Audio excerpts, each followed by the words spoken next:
ख्याल रखिएगा। आखिर क्या है इस छोटी कंपनी में जो डोगरास हाथ धोकर इसके पीछे पड़ गए।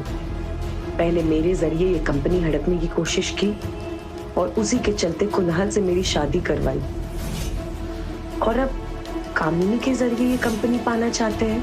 लेकिन क्यों? तो कंपनी मेरे नाम क्यों नहीं करती? होटल की तरफ टैक्सी बढ़ी रही थी कि तभी अनिका को याद आया कि उसने अपनी बेटी को एक प्रॉमिस किया था। मम्मा जल्दी वापस आ जाएगी और आते हुए ना आपकी फेवरेट चॉकलेट आइसक्रीम ले आएगी, ठीक है? Mamma loves you and she will miss you a lot. लेकिन अनिका इस बात से अनजान थी कि उसने प्रॉमिस रिया को नहीं बल्कि रोहित मारवा के बेटे आर्यन को किया था। होटल पहुंचते ही अनिका की कार को सिक्योरिटी गार्ड्स ने घेर लिया और वो अनिका का रास्ता रोक के खड़े हो गए। ये क्या बदतमीजी है? इस तरह से मेरा रास्ता रोकने का क्या मतलब है? सॉरी मैडम, हमें आपका सामान चेक करना होगा। बैग चेक करो। अनिका को कुछ समझ नहीं आया।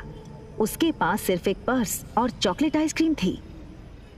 Yes sir, it is chocolate ice cream. Anika ने रोहित की फोटो देखी थी, वो उसे तुरंत पहचान गई। What nonsense is this? You can't do this with me. I will call the police right away. Anika की गहरी काली आंखों को देखकर रोहित एक सेकंड भूल गया कि वो क्या कहने आया था। तभी दूसरी पल को वो अपनी सेंसेस में आया और चेहरे पर बिना किसी भाव के उसने कहा, हाँ, परफेक्ट। पहले खुद चोरी करो फिर खुद ही पुलिस को बुलाओ। Just perfect. What? मुझसे और मेरे बेटे से दूर रहना। Excuse me. मैं कब तुम्हारे पास आई? And listen, इस आलीशान होटल के मालिक हो, इसका मतलब ये नहीं है कि अपने गेस्ट के साथ इस तरह बदतमीजी करो। I can sue you in the court, Mr. Rohit Marwa. You know, I knew it. तो तुम जानती हो कि मैं रोहित मारवा हूँ, ये होटल मेरा है। I'm sure तुम ये भी जानती होगी कि मेरे परिवार वाले मेरी शादी करवाना चाहते हैं, लेकिन मुझे मेरे बेटे के लिए सौतेली माँ नहीं चाहिए। इसलिए तुमने शायद प्लान बनाया होगा कि क्यों।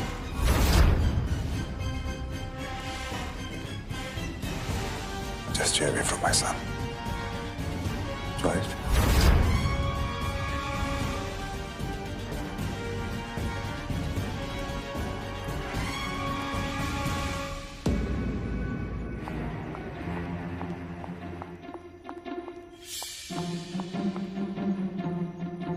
दरवाजा बंद होने ही वाला था कि तभी एक पांव दरवाजे के बीच में आया।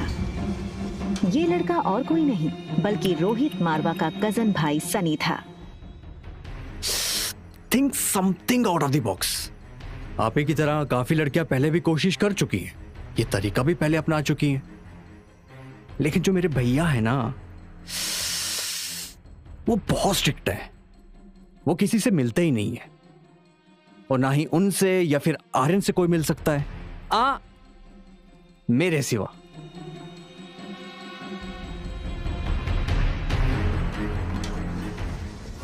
दूसरी तरफ गुलेरिया हाउस में पार्टी लगभग खत्म हो गई थी। आई एम सो हैप्पी कि कुणाल ने आज की पार्टी एंजॉय की। कंग्रेचुलेशंस बेटा। आज कामिनी के बर्थडे के मौके पर मेरी तरफ से तुम दोनों के लिए तोहफा। Thank you very much. बहुत जल्द हम तुम दोनों की शादी पक्की कर देंगे।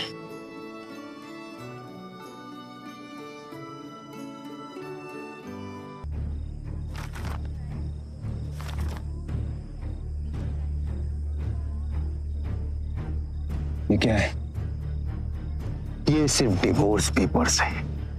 कंपनी के पेपर्स कहाँ हैं? ये हो सकती है शादी। कंपनी के पेपर्स अगर नहीं मिले तो मेरे घर वाले इस शादी के लिए नहीं मानेंगे और ना ही मैं। रखिए, चलो।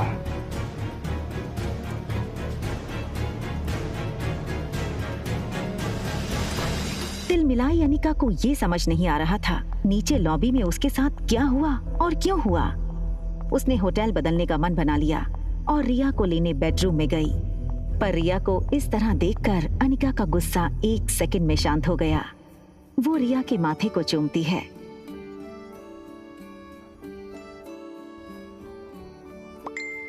तभी उसके फोन में एक नोटिफिकेशन आया। अनिका ने मोबाइल चेक किया तो देखा कि उसके डॉक्टर अमृता नाम वाले मेल बॉक्स में रोहित मारवा का मैसेज आया था। और मीट यू अर्जेंटली। एक पेशेंट है जिसका दिमाग का ऑपरेशन करवाना है, जो सिर्फ आप कर सकती हैं।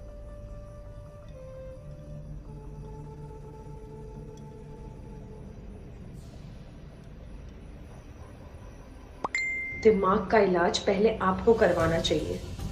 वहाँ रोहित डॉक्टर अमृता का मैसेज पढ़कर शॉक हो गया। रोहित को समझ नहीं आया कि डॉक्टर अमृता जैसी बड़ी न्यूरोसर्जन उसे ऐसे क्यों कह रही थी। रोहित ने अपनी कंपनी के IT हेड सैम को फोन लगाया। Hello Sam. Yes sir. Is there anything I can do for you sir? Yes, मेरे ऑफिशियल मेल अकाउंट पर अभी डॉक्टर अमृता का मेल आया है। पता करो वो मेल की लोकेशन कहाँ है। बस गिव मी सम टाइम। या सन। भैया जल्दी आइए, आर्यन को कुछ हो गया है।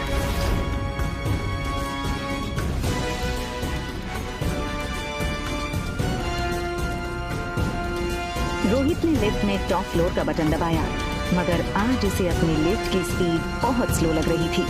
आर्यन पर जरा सी तकलीफ आए तो रोहित बर्दाश्त नहीं कर सकता था। सनी दरवाजे पर रोहित का इंतजार कर रहा था।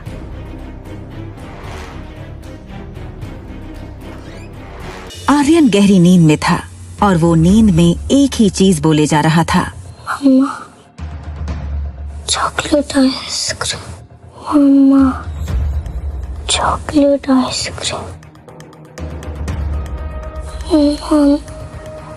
रोहित के लिए ये चीज बहुत शॉकिंग थी।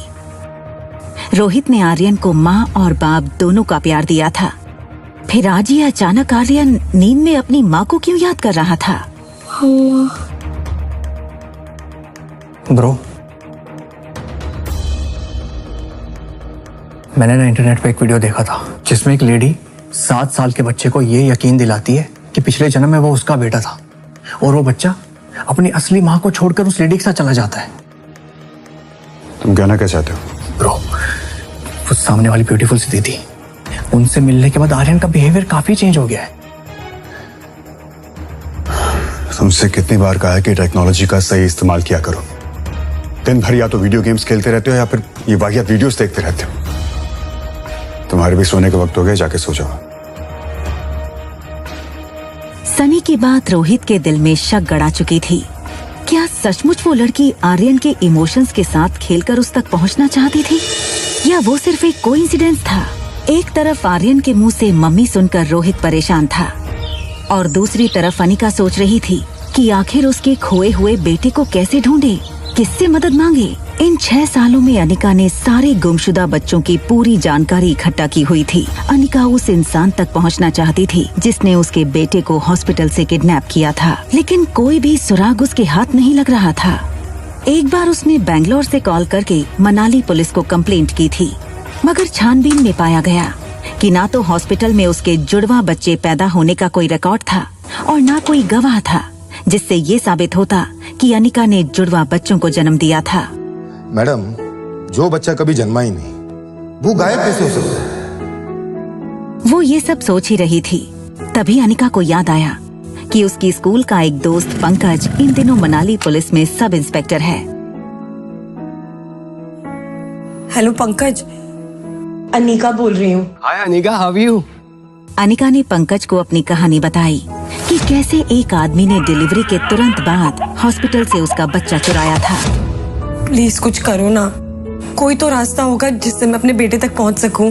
पंकज पहले से ही इस केस से वाकिफ था। देखो अनिका, ऑफिशियली मैं तुम्हारी कोई मदद नहीं कर सकता क्योंकि कहीं भी कोई भी ऐसा रिकॉर्ड नहीं है जिससे ये साबित हो कि तुम्हारे जुड़वा बच्चे हुए थे। I am really sorry Anika. Anika का दिल बैठ सा गया। उसके बेटे तक पहुंचने की उसकी उम्मीदें कम होती नजर आ रही थीं।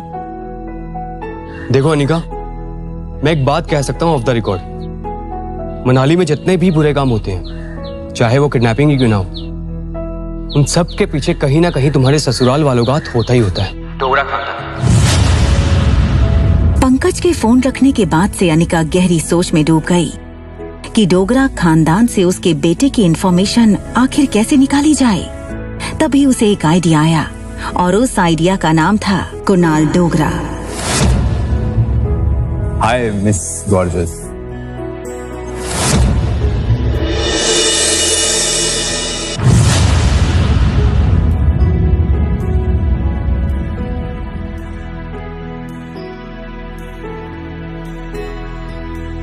रिया अभी अपनी गेम में इतनी इन्वॉल्व थी कि उसके पास क्या चल रहा है उसकी कोई खबर ही नहीं थी।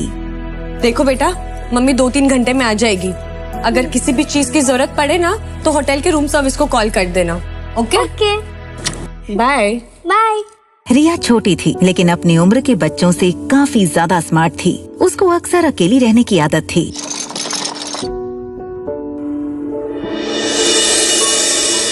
और सुनो, कुछ भी हो जाए रूम से बाहर मत निकलना। हमारे रूम के सामने ही ना एक छोटा पागल और एक बड़ा पागल रहता है, ठीक है? नहीं जाऊंगी।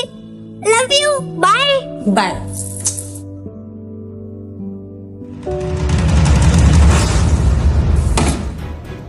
आगे की कहानी जानने के लिए देखें अगला एपिसोड सिर्फ पॉकेट एफएम के YouTube चैनल पर। और एक लड़की को देखा तो के सारे एपिसोड को सुनने के लिए डिस्क्रिप्शन में दी गई लिंक से डाउनलोड करें पॉकेट एफएम ऐप।